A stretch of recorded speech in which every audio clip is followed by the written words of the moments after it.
Paranoid Perspective. I'm Jake. And I'm Sarah. Today we are going to go into some I think it's like most things. There is so much to this story that doesn't make sense, and there's not like one thing that you can just be like, yep, that's probably what it was, because then it's unanswered questions and all that weird stuff.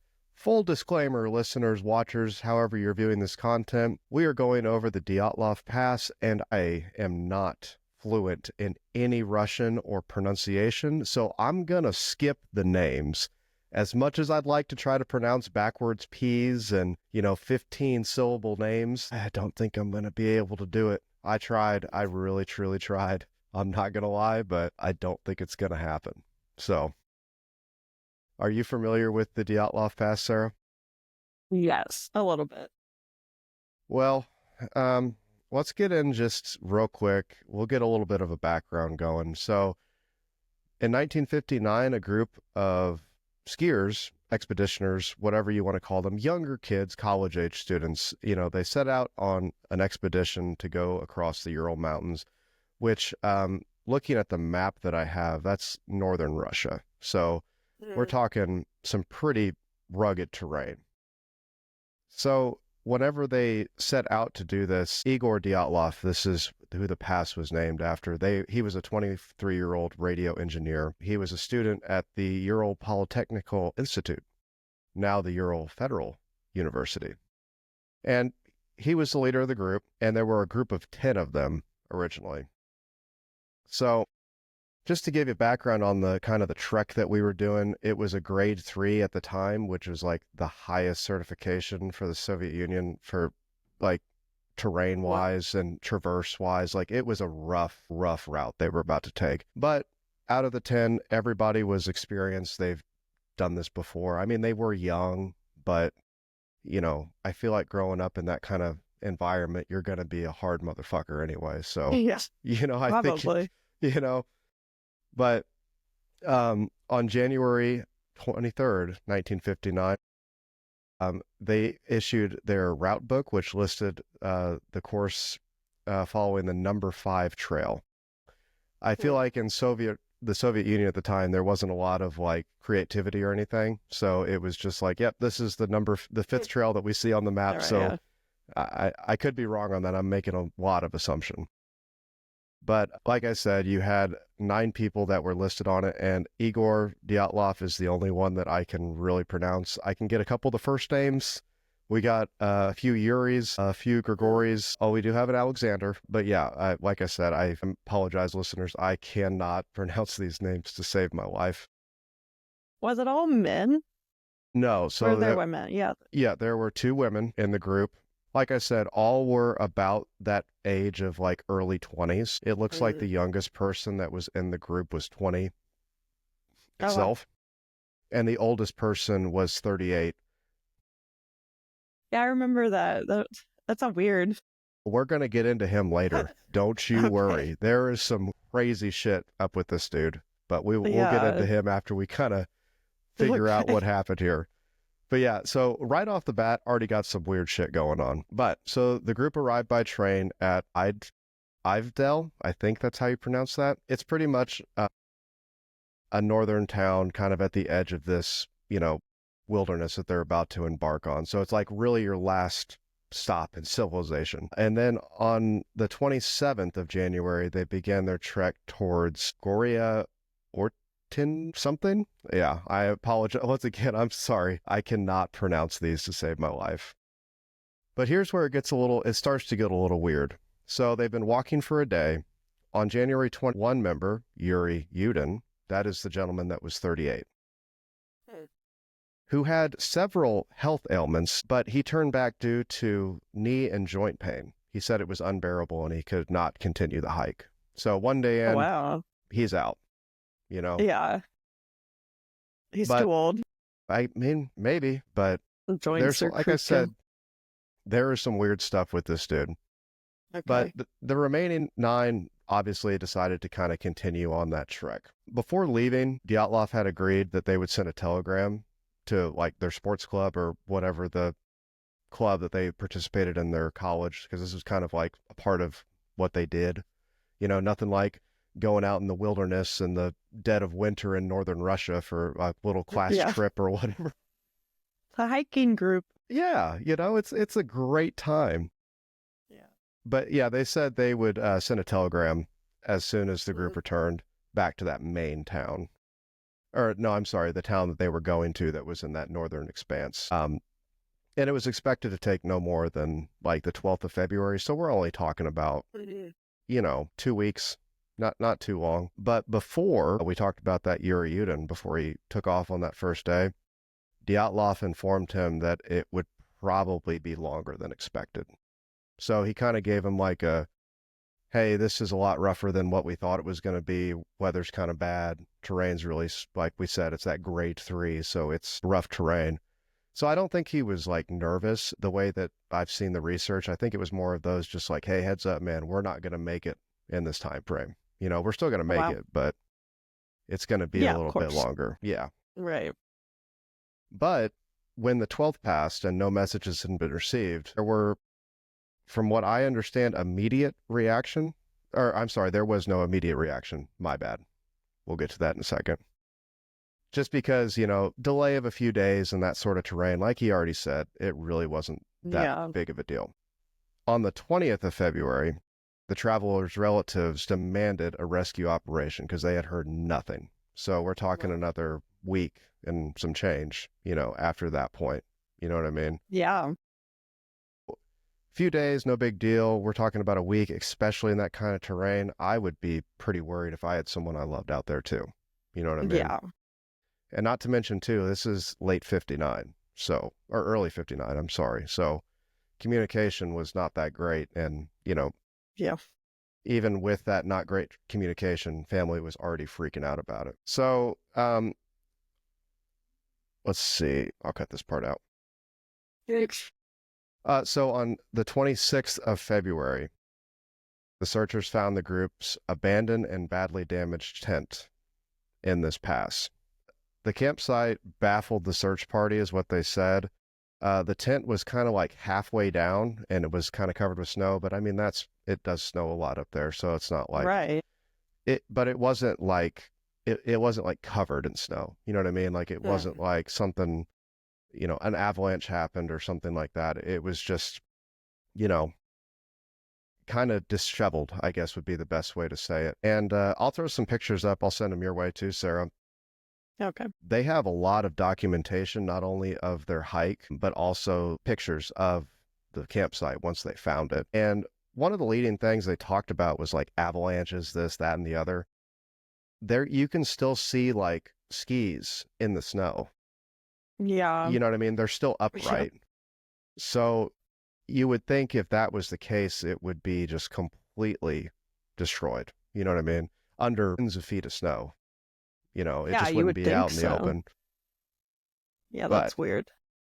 Yeah, so we'll get into the theories a little bit later, but, that's one of the things that people have always said is the avalanche. But, dude, just looking at the pictures, I don't think that's the case at all.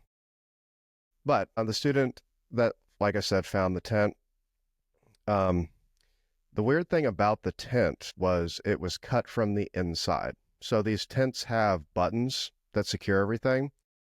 So something made them want to get out of that tent extremely fast. Like they didn't have even time to unbutton the flap to get out. The tent was cut from the inside. The weird thing about it too was they had food prepared. They had like their clothes were kind of like prepped to go to like settle down for the evening. So like nothing was like astray in the tent, besides the tent kind of collapsing a little bit. It's creepy.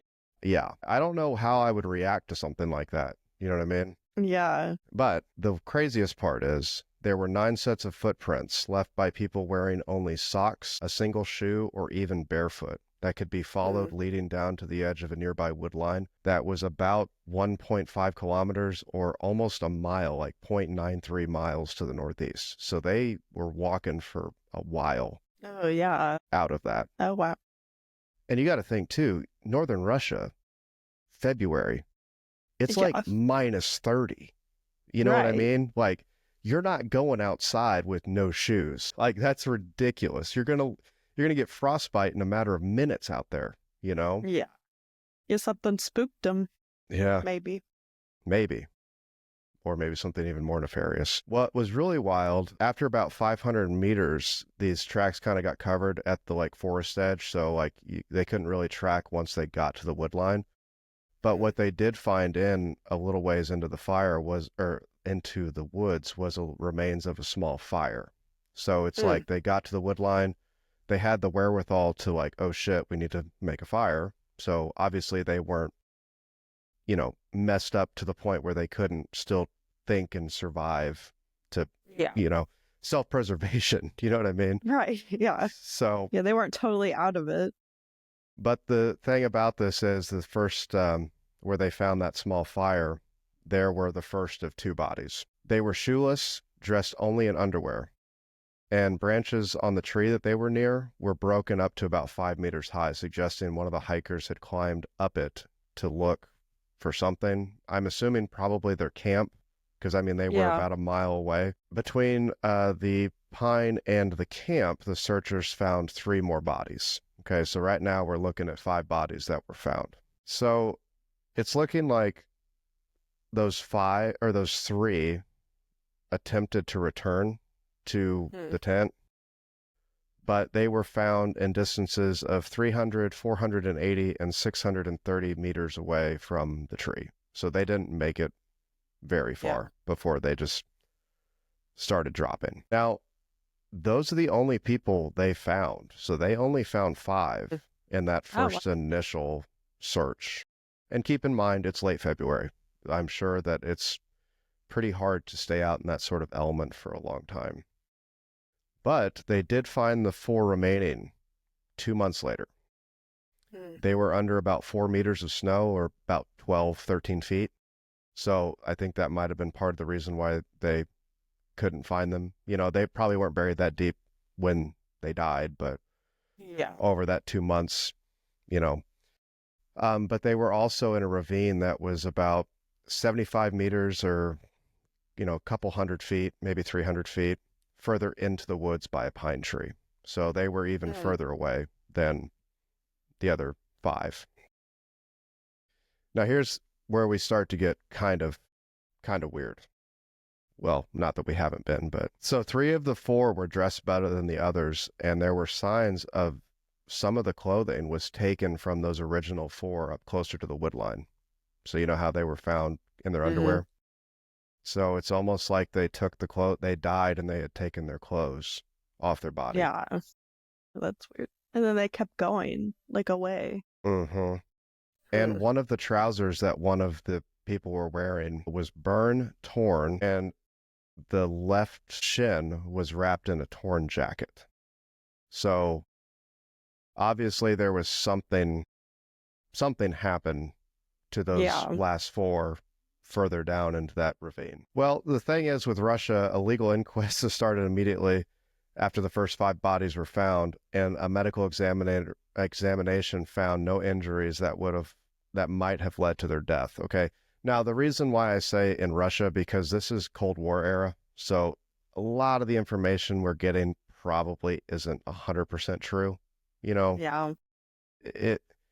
determined that they had all died of hypothermia, which is understandable. They're out in -30, they're poorly dressed. I mean, that does make sense. But one of them had a small crack in their skull but it was not thought to be a fatal wound. So somehow the person's skull was cracked, but that's not what killed him. Now, an examination of so that's just the first 5 they found. The examination of the 4 bodies that were further in that ravine kind of changed up the story a little bit. So 3 of the hikers had fatal injuries and had major skull damage. One had a major stress fracture, and we're not talking like they equated it to like getting hit by a car. Like it was massive trauma, Yeah. The weird thing about it though was there were no like noticeable signs on their body. Like there wasn't any bruising, there wasn't any, like if you got hit with something, you would expect, even if you died quickly, the blood to pool, and maybe because it was so cold. I don't know how the body would react in such cold temperatures, but it seems I guess really that's true. weird. Yeah, it just seems weird that you would have that kind of trauma, like fatal trauma, and not have any like outside indicators of that. Right. Yeah. So, but yeah, a lot of head injuries and and one of them had a pretty significant chest injury. Like we're talking like collapsed, sternums and stuff like that. I'm not sure exactly. They haven't released the whole medical thing. If they have, listeners, let us know. But from what I could tell, it just said, like bone fractures and just weird stuff that most likely they were subjected to a high level of pressure. Yeah. So it was Wasn't kind of, go ahead. sorry, wasn't one of them missing like a tongue Well, yeah, we're about to too? get to that. Okay. Yeah. Okay. So these are the four that were down by the ravine. So Okay. one of the women that were there, she was missing her tongue, eye, and part of her lips, as well as some facial tissue, and a fragment of her skull was missing. Fragment of her skull, Mm-hmm. but was her head open? I Or don't, just the skull was. but why they say a fragment, I'm thinking it wasn't like very big. You know what I mean? Like Oh. I'm thinking it was probably a pretty small piece that was only like visible during an autopsy, most likely, just by the way that they describe it. And then another one of the hikers, one of the male hikers, also had his eyes missing. And while performing that autopsy, those injuries had most likely occurred post-mortem, which makes sense. They were in a ravine. They were in a source of water. There were probably small mammals that came along and ate those soft tissues after the fact. You back? Did I lose you? Yeah. Oh, okay. You didn't go anywhere. Okay. Marking it down, 1940. Good to go. Yeah, you like froze. So I'll pick up where they. Okay, so yeah, since they were near that ravine, they were probably mammals or something like that, small rodents, Okay. something like that. That's probably what did that. What, ate their tongue and stuff? Well, animals And are their going to, eyes? it's the soft, squishy bits they're going for, man. Okay. You know what I mean? Okay. Yeah. I mean, I could be wrong. I'm trying to look at this as of right now through a logical side of things. You know what I mean? Now, I don't know if that's exactly what it was, but it makes the most sense to me, at least for those sorts of injuries, and especially since they were, according to the autopsy, they occurred post-mortem, so they were already dead. Right. So, Yeah. Yeah, like scavengers then. yeah, that's kind of what I'm thinking. So the initial speculation, there is an indigenous group of people that live out there, kind of like Inuits almost. They're pretty much reindeer herders. That initial speculation is that they are the ones that attacked and murdered the group for encroaching on their lands. And a bunch of them were interrogated, but the investigation indicated that the nature of the deaths did not support the hypothesis. You only had the hikers' footprints leading out of the tent. There weren't any other people or Right. evidence of people around. And from what I researched too, that group of people were one of the first people to volunteer to help look for the group. So if they were really that upset about, their territory being invaded by these people, I don't think they would have helped out very much. Yeah, I don't think so. Or they would have So- hindered it somehow, yeah. So journalists reporting on available parts kind of recap what we've talked about so far. So 6 of the members died of hypothermia and 3 had fatal injuries. That's that skull damage and that chest injury. There were no indication of other people nearby. The tent had been cut open from within. The victims had to have died, victims had to have died 6 to 8 hours after their last meal. So it's not like they were in bad shape beforehand. You know what I mean? So, Right. like I said at the beginning, these people were pretty experienced. So it's one of those weird things that it just doesn't make sense. Traces of traces of the camp showed that all group members left the camp on their own accord on foot. There wasn't any like struggle. There wasn't any outside interaction from anything. Yeah. The weirdest part of it, though, is some victims had levels of radiation found on their clothing. I did hear about that. Just some of them? Yeah. Okay. And I got a really good theory as to why, but we'll get to that here in just a minute. Okay. Yeah, that's weird. So, It's not all of them. yeah. So, release documents contain no information about the condition of the hikers' internal damage as far as to their organs or anything like that. So, that's one of those weird ones, but I don't think it's really too weird because, I mean, it's Russia and the Soviet Union. Like, I don't think even if they did do it, they would probably say they wouldn't do it. They don't want to release that kind of What? information. You know what I mean? Right. So, and of course, there were absolutely no survivors to this. Okay. Well, except for the one person that left day one, Yeah. you That's know. so much older. So I want to get kind of into some of the conventional explanations, and then we can kind of talk about kind of what I think happened. So, like I said, first one, avalanche. How you feeling about avalanche, Sarah? I don't think so. I've seen the picture of the tent too, and it's like that'd be a really small avalanche if that happened. I mean, Well, here's the wild part about it. There was never a report of avalanches by the local indigenous people that live there, and there has not been a reported avalanche there since this incident. wow, really? So I'm not saying it can't happen. I'm just saying it hasn't happened. Yeah, I'm not buying it. Yeah, like I said, from the pictures that I've seen, and like I said, listeners, we'll have a bunch, in media for you guys to take a look at. They really had well documented, pictures on this trip. A lot of pictures, the equivalents of a 1959 selfie, so to speak, just going to town with their shutter camera. But yeah, the avalanche thing, it's never really, I don't know. It doesn't play nice with me at all. It doesn't make sense.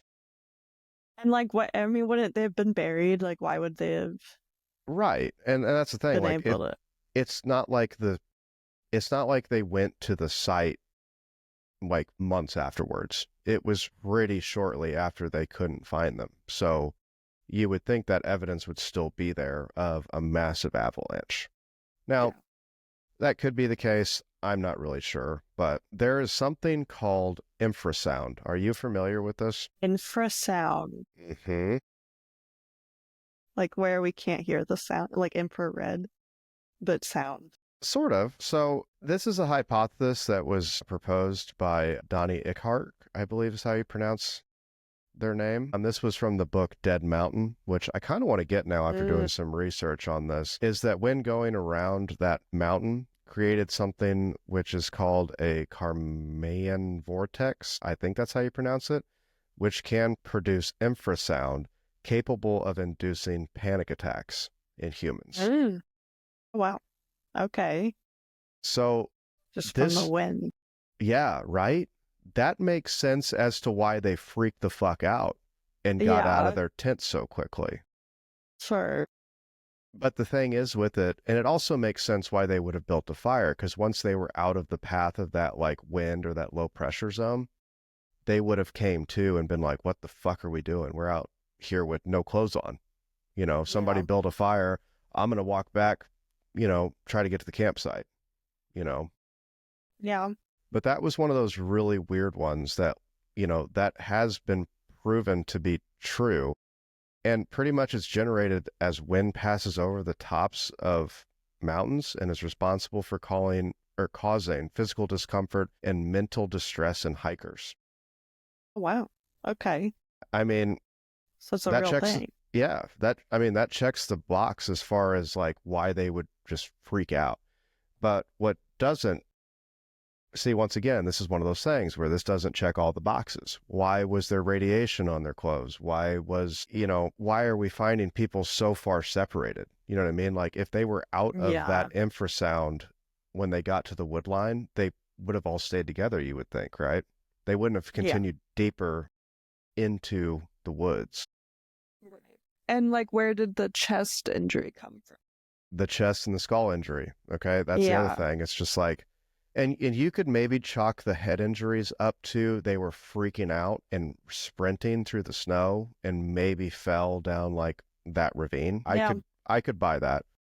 But like to have a chest injury like that, I don't know, man. Like I'm sure you could have that kind of trauma from falling like that. You ran into a tree. Yeah, you know what I mean? Like it just seemed that it's not one of those things that really checks the boxes. You know what I mean? Yeah. I also would feel like that not everyone would freak out to the same degree. See, that's the other thing I was thinking too. Like it can't be like this mass hysteria that you all simultaneously get because everybody's Right. physiology is so much different. You know, I don't feel like that's what it would be. So maybe one or two of them. And I'm telling you right now, if I'm sleeping in a freaking tent and it's nice and warm and somebody starts freaking the fuck out and saying, I'm out of here, man, if you're my best friend, I'm going to try to get you. But if you just bolt off in the darkness, sorry about you, dude. Just You close the know? tent back up. Yeah, just go ahead and button everything back up. Yeah, Like, just be like, all right, only damn 3 it. in the morning. Why the fuck did Yuri cut the fucking tent open, man? Now we got to sew this bitch back up. But no, that was a really weird one. And when I first heard the word infrasound, I was like, oh, here we go. One of those woo-woo bullshit. You know what I mean? Yeah. But it sounds like it's a real thing. It might not be, but it sounds like it could be a real thing. So now we're getting into, well, let's cover this next one. Paradoxical undressing. Okay? So it was told that most of them died from hypothermia. Okay? And one of the symptoms of hypothermia is once you are kind of past the point of no return, your body just starts to become warm. You feel warm. You know what I mean? So maybe we had that instance with the people that were at the edge of the woods. Maybe they were kind of at death's door and they just thought they were okay now, you know, and they just started taking their clothes off.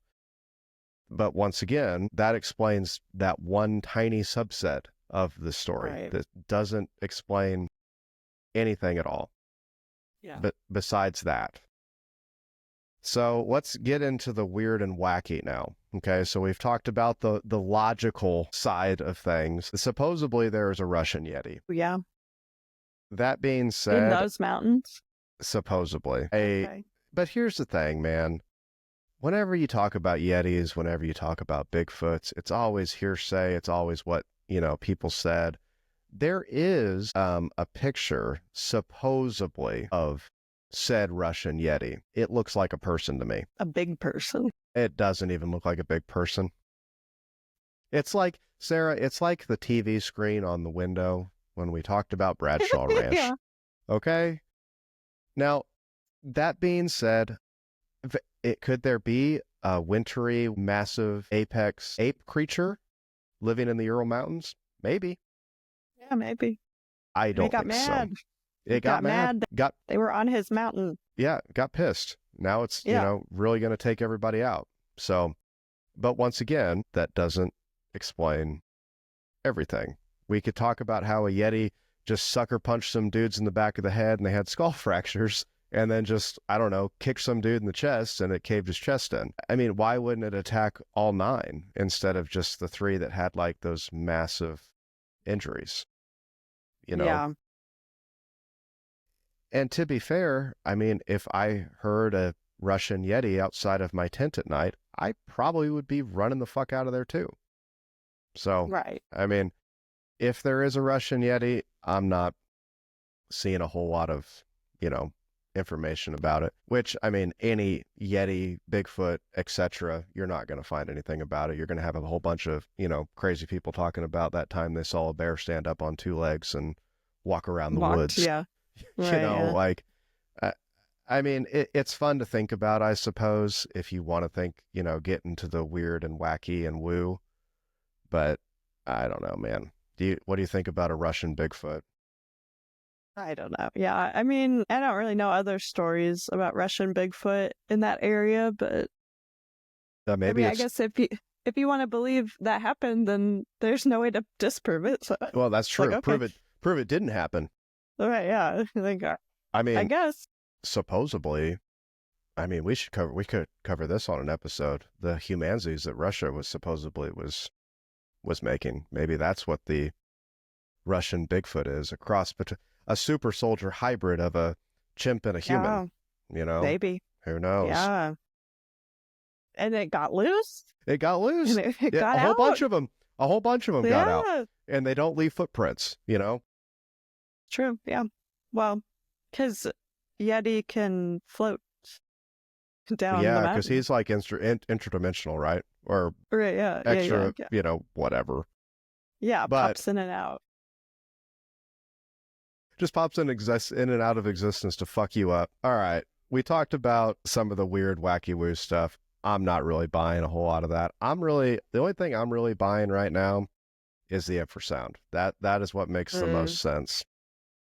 Yeah. But keep in mind, this was Cold War era Russia, Soviet Union, man. One of the speculations is they stumbled onto a military test site. And one of the things that supposedly cannot confirm or deny this, the Soviets were exercising something called a parachute mine, where it's pretty much just a mine that gets, you know, thrown out of an Yeeted out of a aircraft. plane. Yeah. God, what? I don't know. Okay. They're That- Russians. They're okay. crazy. Anyway. So the Just- theory alleges with these parachute mines What? that the hikers were awoken by a loud explosion. No shit. They fled the tent shoeless, in a panic, and found themselves unable to return to the tent to, you know, repair anything or get any supplies or whatever. After some members froze to death attempting to endure the bombardment, the others commandeered their clothing only to be fatally injured by the subsequent parachute mine concussions. Now, this is funny, and we're poking fun at parachute mines just yeeting out of aircraft, as you so eloquently said. But dealing with, you know, explosions and pressure waves, that could cause damage internally that wouldn't be outside of your body necessarily. Like you wouldn't see the visible damage outside of your body. Yeah. So that's one of those where it's like, man, that seems rather compelling to me. Because if I'm sleeping at night and I start hearing fucking explosions, I'm getting the fuck out of there. Right. Yeah. Yeah. You know? That could be, yeah. I'm not even going to think twice. Yeah. And who knows how close they were. It could have been like right on top of them for all we know. You know what I mean? Yeah. And it could have thrown the snow onto the tent. Very well could have. I mean, it just depends on, you know, how close these were, where they were detonated, if they actually hit the ground before they exploded or if they exploded in the air. I mean, it's one of those things, we don't really know a whole lot about these, but there are records of parachute mines being tested by the Soviet military in that area around the time they were there. Wow. I feel like case closed. Yeah. To me, yeah, that seems really compelling. And like, they're not going to release that they accidentally killed them. Oh, of course not. No. I mean, no. They probably didn't think anyone was in that area. Nope. And, you know, doing a little bit more research, these mines were actually, you know, detonated in the air rather than striking the earth because it has a bigger, you know, pressure wave of that explosion. So it's kind of like how like nuclear bombs, like you don't want to like have it hit the ground first. You want it to explode over the target. That way you have that incredible pressure wave that engulfs as much as possible. There was a thing where they kind of like, people try to talk about like UFOs and stuff like that, where they've seen like glowing or like orange colored floating orbs in the sky in that like general area. And supposedly people have allegedly photographed them. I have not found any pictures of these. They're in the vault. Probably. But I mean, that could potentially, depending on the exposure rate, depending on what you're seeing, depending on the time of day, that could be shit. They're yeeting a mine out of a fucking aircraft. Yeah. You know what I mean? Does a test. Yeah. They could be using, you know, flares to help mark that descent. That might be what you were seeing. Yeah. You know, because they if they're doing it at night, especially, they're not going to be able to watch where it's landing, especially in the late 50s. You know, they're going to have some light source associated with it so they can view its descent. You know, they can view whatever that may be. So When I found out about that, it really, really kind of like made me think about it. It's like, yeah, this makes a lot of sense. It makes the most sense, actually, out of any of them, especially over the Yeah. Russian Yeti, you know? Would it cause the radiation? Well, there are similar theories to alleged, we didn't do it, it's alleged, of radiological weapons being Mm. used in that same area, Hmm. which would kind of, explain why some of the clothing was, radioactive, as well as at this funeral, these people had like a tan to them. Like Mm. some of them had like a definite like radiation tan, Wow, like that's crazy. orange skin almost. You know what I Yeah. mean? So, that's one of those things, man. It's like, even if, the Russian military didn't know they were there, I mean, it makes sense why they would test out in northern Russia. Then nobody's there. You know what I mean? It's Right. it's very desolate. There's nobody around. Unfortunately, I feel like these guys and girls just ended up on a military test site, you know? Did they have to like tell anyone where they were hiking or anything? Yeah, yeah. Or they So they had just a manifest of it. So and the messed up thing is, I just think the Russian government, or quite frankly any government, probably really wouldn't give a shit about 9 people. You know what I mean? Like, I'm not yeah. trying to be, you know, I'm not trying to be a jerk about it, or, say anything bad about anybody's particular government. I'm just saying, if they're going to test some shit, they're going to test some shit. This is Cold War era. They're trying to catch up with us as far as nuclear capabilities. They're probably Right. not going to fucking care. It Yeah. probably was an added benefit to have some people there to see what they did, or how that hurt the people. And as morbid as that sounds, it probably would be the thought process. You know, Yeah. Right. so that's kind of where I'm at. The only thing about this, though, we talked about that first guy that left a day out, right? Yuri Yudin, Mm. Yeah. significantly older than all of the Right. other hikers by like a Yeah. decade and some change, almost Right. 2 decades, Weird. right? Guess who he works for, or worked for? The military? KGB. Really? He like funneled them there and was like, oh, let's just. I And then he was listen, like, oh, my back's hurting. listen. I'm about to put my tinfoil hat on, okay? Okay. I was digging into some research. So, like I said, and I hate to sound like a broken record, Cold War, CIA's in Russia spying on what we got. What do the Russians have? Just like KGB was in the United States. What do the United States have? What do the Americans got? Hmm. One of the tactics that the KGB used to do was they would, what would the word be? Irradiate certain items that were not necessarily bombs or anything like Hmm. that. And they would move them around to kind of throw off possible CIA operatives that were on the ground. Hmm. Okay. So then, now this is a stretch, and this is my theory. This is not anything I've read online. This is just my idea. Okay, so listeners, tell me I'm stupid in the comments down below. So only some of their clothes were irradiated. What if that Yuri guy gave them those clothes, planted those clothes, and it was a distraction to have any CIA operatives that were possibly in that area tracking them Hmm. instead of something else? And then they just happened to stumble onto a military test site. You know, Right. I personally think that dude was a KGB guy that got them into that position. Hmm. He gave them possibly radioactive clothes, which that kind of might be a little bit of a stretch, but it kind of makes sense why only some of them were radiated. You know what I mean? Yeah. Right. Not everything. And if he knew that there were going to be these fucking parachute mine tests in that area, hell yeah, my back would fucking hurt too. Yeah. You start thinking, I need to get out of here. I mean, you know what I'm saying? It's Yeah. just it's so weird that he also happened to be a KGB member. It just doesn't, that stinks to high heaven.